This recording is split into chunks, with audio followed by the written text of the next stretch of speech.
Alright folks, welcome to the new year. Is this my first video of 2016? I'm not sure. Well, the last one I did was maybe 2000 or January 1st. I'm not sure. Regardless, I have now technically passed my 1-year anniversary of Johnny Casual. That was yesterday. The first video I did was January 3rd.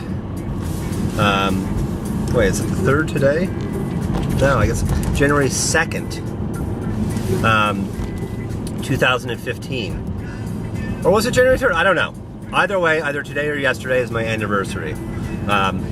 So yeah, it's been kind of fun. You know, I started out really strong the first few months. I think January I did something like 50 videos. I did like 2 a day. And then it slowed down. And then it picked back up, and now it's been slow again. And that's just the cycle of these things, you know. I think, you know, I wonder if the only way to really keep going, well, it's not the only way. I've seen this with other people, but there are like YouTube channels that are not watch related that I've seen that people will just keep on going year after year after year, doing several videos a week, and they have their audience of a couple thousand people that goes up a little bit. But to really have that impetus to like make it like regular, you probably have to get that spike and be making it into a part-time job. Like the Archie Luxuries and TGVs of the world, right? For them, it's a part-time job. For Archie, it might be a full-time job. I don't know if he does. I don't think he does anything else. I don't know what the Australian social services are like, but I'm assuming they're better than the United States, so it's probably pretty easy to get basic support, social services. Anyways, so it is what it is. I've definitely slowed down, and as I've said before, I'm going to start changing the focus a little bit. My girls have been out of school for the last couple of weeks, but next week they'll be back, or this coming week they'll be back in school, and my work doesn't start again for another week, so I'll have more time this week, and I hope to do a couple film videos. I'm probably going to start off, I don't know which order I'm going to do it in, but I might do a decade by decade, like my 20 favorite films of each decade from maybe the 60s or the 70s onward. We'll see. I'll talk more about that maybe next video. I also wanted to talk about Tears. Yes, watch Tears. Both Simon Crane and Guido Pelagos, 2 of my favorite watch blokes on YouTube, made some videos about the different tier systems, and I wanted to kind of add some thoughts in. As you all know, probably, I devised a 7-tier system, which wasn't really, I say I devised it, I compiled it. I put it together and arranged it, but a lot of it was out there. Like, for instance, there's a website called Chronocentric, which has, I think, 5 tiers of luxury watches. And I used that as the basic. I combined a little bit, then I wanted to talk about more than just quote-unquote luxury watches. So the 7 tiers includes everything from, you know, your $20 Target watch to, you know, $1 million Excalibur Quatuor or something like that. You know, like really, really expensive high-end horology pieces. Because, you know, they're all watches, right? So, although the 7-tier system doesn't really account for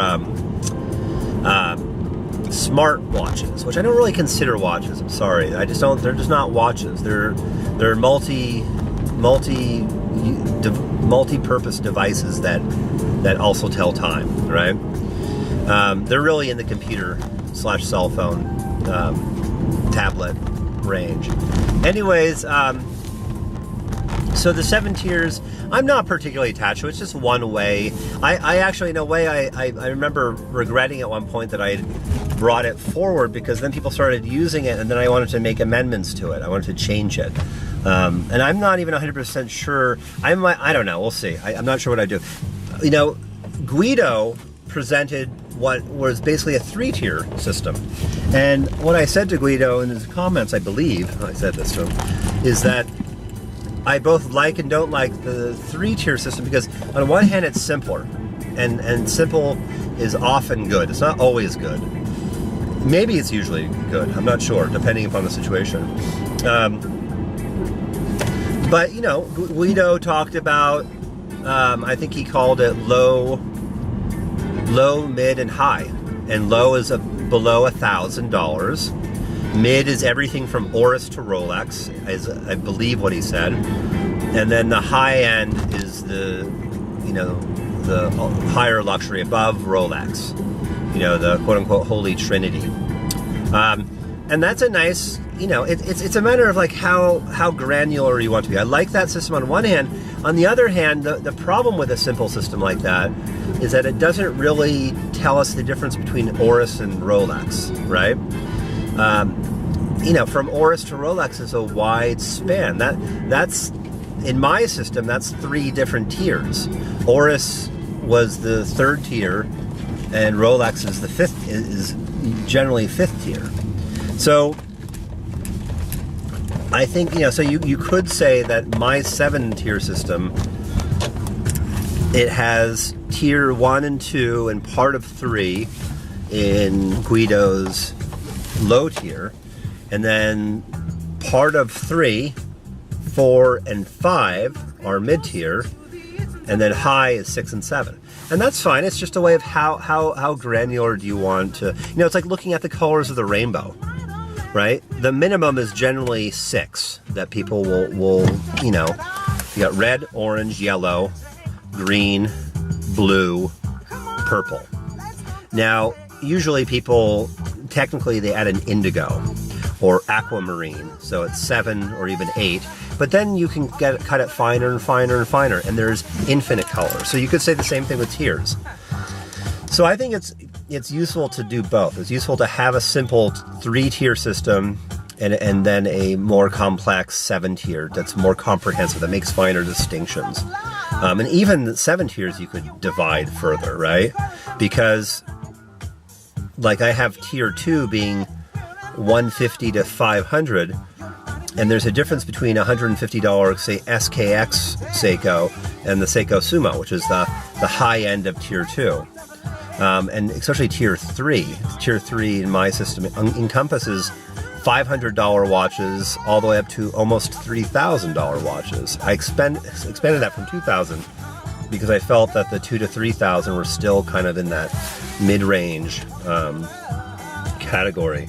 Anyways, so that's that. I don't think there's a right or wrong. I think it's just how you want to look at it. The other thing was with regards to Simon and I were kind of going back and forth a little bit about the question of price versus, say, brand prestige and horology, and it really comes down to, well, what are the tiers? What are the tiers? And I think there's kind of 2 general ways to look at it. One is the way that it seems Simon's looking at it. One is the way that I've kind of settled on.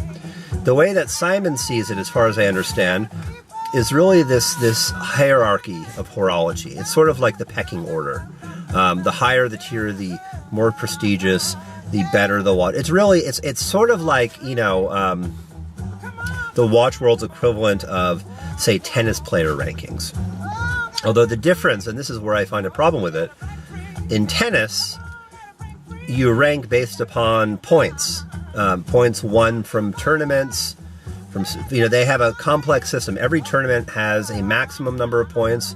Like a Grand Slam, you get 2,000 points if you win it. You get 1,200 if you're the runner-up. You get 720 if you're a semifinalist, 360 if you're a quarterfinalist, etc. And then lesser tournaments have different amounts. And whoever has the most points within the calendar year, going back 365 days, is the #1 player. And then you have what are called the year-end rankings, where the calendar year rankings. So Novak Djokovic has been the #1 player. He was the #1 player in 2015 and 2014, and I think he was actually #1 for the entire years Although he probably switched from Rafael Nadal to him early in 2014. So, but that's like clearly based upon a formula. I don't know, maybe somebody's done this. Maybe I should do a Google search, a formula for ranking watch brands. But really what I think Simon's talking about is almost the reputation. Like, how prestigious is the watch? What does it mean in terms of social standing, status, horology, etc.? I find, you know, there is that, and I'm not saying it's without value, but as you all know, on my channel, I've really been emphasizing subjectivity, personal preference. I don't really care about that much. I use the tiers and this is the other way, just based upon price ranges. Now, I'm not saying that is a simplification, and it doesn't equate with prestige. So for instance, as somebody mentioned, a $4,000 Bremont doesn't have the same sort of prestige or cachet as a $4,000 Omega, right? Omega is a more prestigious brand. It has a name for itself, right? But there's still, the reason I've used the tiers more as price ranges, because you get a sense of, well, what do you get for a $4,000 watch? So you look at, say, what I call tier 4, which is about $3,000 to $6,000. And you look at that, and in my opinion, the reason it's ranged like that is because that's roughly the Omega price range. Omega has some that are a little bit more, but generally Omega makes watches in that price range. So then you're saying, well, what are the comparable watches in that price range, right? And how do they stack up against each other? What are the different characteristics of... so by and large, I found that different price ranges correlate with different qualities and aspects of watches. So for instance, once you get to tier 5, it's almost exclusively what are called in-house movements, meaning the watchmaker makes their own movements. They're not modifying an ETA movement. They're not just using an ETA movement or a Miyota movement. And that's and then also the brand prestige increases at tier 5, right? So there's all these different factors, and it's interesting for me to see how that works together. And pricing is the only really objective standard that we have. Now, of course, pricing is arbitrary, but it's still there. It's still out there. Whereas brand prestige, like, we could have a vote. We could have, you know, a vote, and that would give us an intersubjective sense of it. Like, what does the watch community think in terms of what are the most prestigious brands? And that means something, but pricing is pricing, right? So it gives us something solid to hang on to. And this isn't to say that in the 7-tier system that I use, that that all tier 6 watches are more prestigious than tier 5 watches. Not at all. That's not true. For instance, in tier 6, you have a lot of Blancpains, right? Or Breguets. And they're probably not as prestigious as Rolex. Rolex is like, I mean, Rolex is more prestigious than almost any brand, except for Patek Philippe. You know, it's different kinds of prestige too. That's the thing. So it's really subtle. And I would suggest that a better word for what Simon's talking about is more rank. You know what I mean? Tiers isn't necessarily, at least the way I mean it, and maybe this is what Stuart Lomas took issue with. I don't mean tiers as a hierarchy of what is better or worse. It's more really just ranges of price and the equivalent qualities. Now, in general, the higher up you go, the finer the horology, right? Although I think you could make an argument that there are tier 2 watches that are generally more appreciated in the watch community than many tier 3 watches. So for instance, I mean, like a $200 Seiko Black Monster versus a $600 Movado, or a Certina or something like that. That's more of a fashion watch. Certina, I don't want to bag on. I think they're pretty good. You know what I mean? So it really, there's different factors. So yeah, anyways, I'm rambling. I have to go in and get some cat food and then go about my business here. But I just wanted to throw a little bit of a ramble on tiers and the different usages of tiers and how we can use different numbers of tiers to mean different things. Maybe at some point I'll do